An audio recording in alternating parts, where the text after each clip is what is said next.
Hello everyone. Today I'll be talking about the general aspects of NAFTA and the USMCA.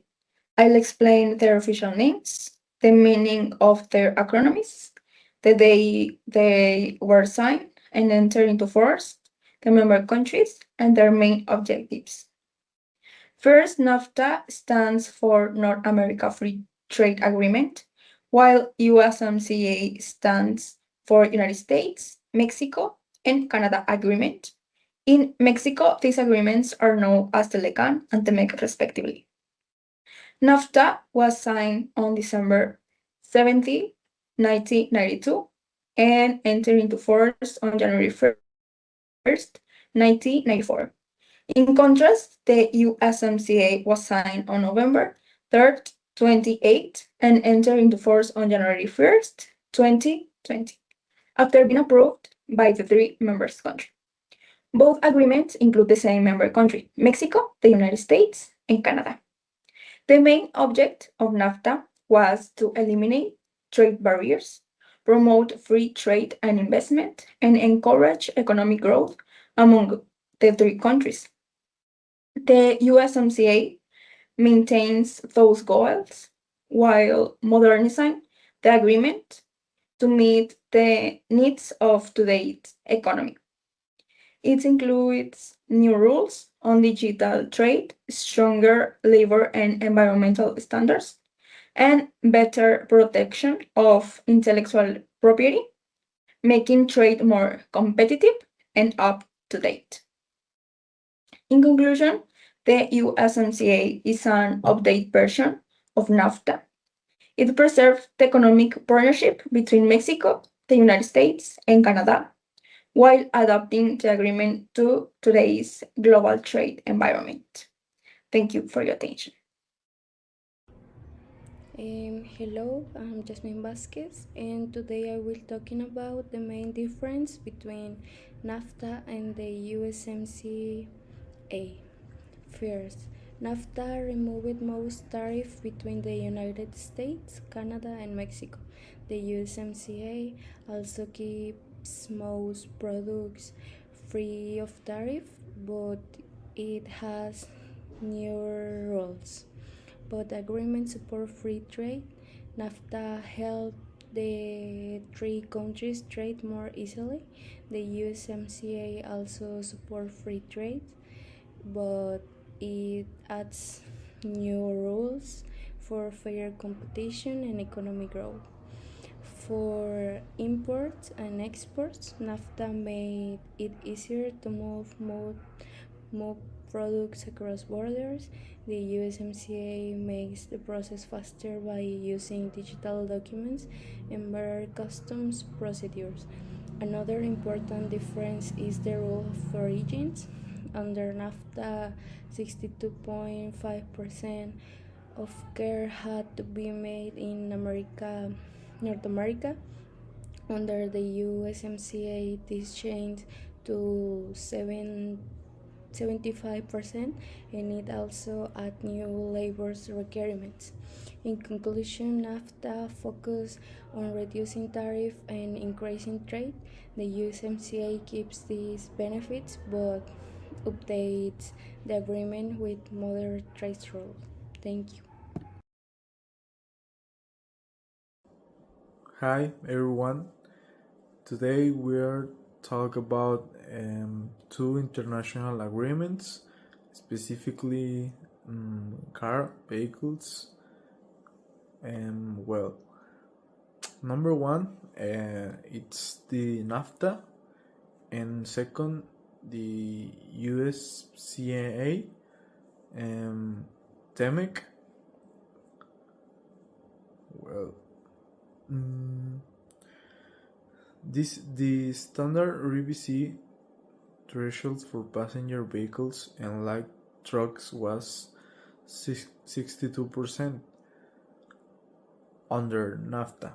Under TEMEC, this threshold was aggressively raised to 75% for passenger vehicles and light trucks and 70% for heavy trucks. This phasing period concluded in 2023, making the 75% requirement fully mandatory.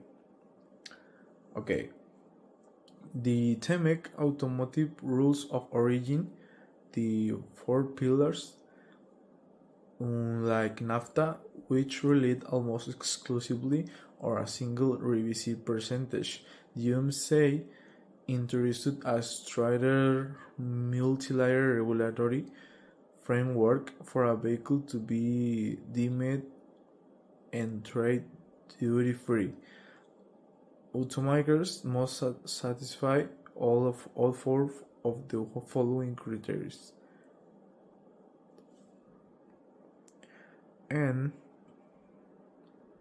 core parts recruitment 75% under the USMCA TEMEC divided automotive parts into three categories: core, principal, and complementary.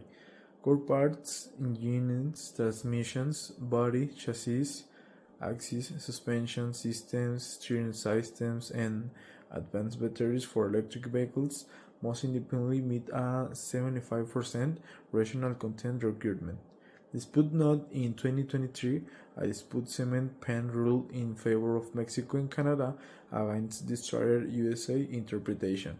This allows automakers to roll over a core parts content to 100% when calculating the vehicle's overall RVC, provided the part itself meets the 75% threshold. And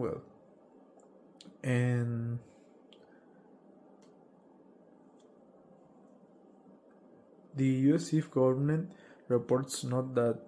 Hello, my name is Karla, and I will explain the labor regulation differences between NAFTA and USMCA. Under NAFTA, labor issues were not included directly in the main trade arrangement. Instead, they were part of a side arrangement called NAALC, which had weak enforcement. In terms of labor rights, workers had protection, but these were limited. Problems such as long waits, poor working conditions, and weak union representation continued, especially in Mexico. Under USMCA, labor regulations became much stronger. Labor rights are not part of the main arrangement, making enforcement more effective. And another point, USMCA also improves wage, especially in the automotive industry, and protects workers' rights to form union and participate. Another important change in the rapid responsive labor mechanism, which allows labor violations to be investigated more quickly. In conclusion, the main difference is that USMCA provides stronger labor protection, better enforcement, and improved working conditions compared to NAFTA. Thank you. Hello, today talk about an environmental protection, a brief comparison of the two, and NAFTA and USMCA. And when we compare NAFTA and the USMCA, one of the clearest differences is the way they approve environmental protection. Under NAFTA, environmental issues were recognized, but they were not actually part of the main agreement.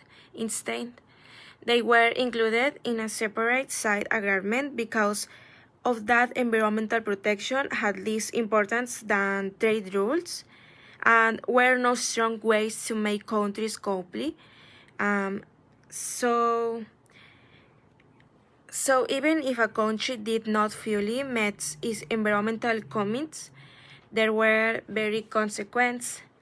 And to continue, by way to comparison, and the USMCA takes a different approach Instead of treating the environment as a separate issue, it included environmental obligation directly in the main treaty.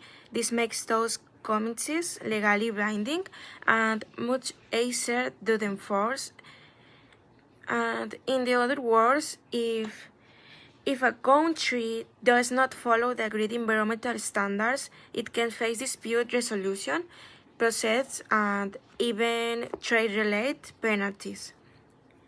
To finally, so the main difference is that NAFTA saw environmental protection as something that support the agreement, while the USMCA makes it okay part of the treaty itself. And overall, the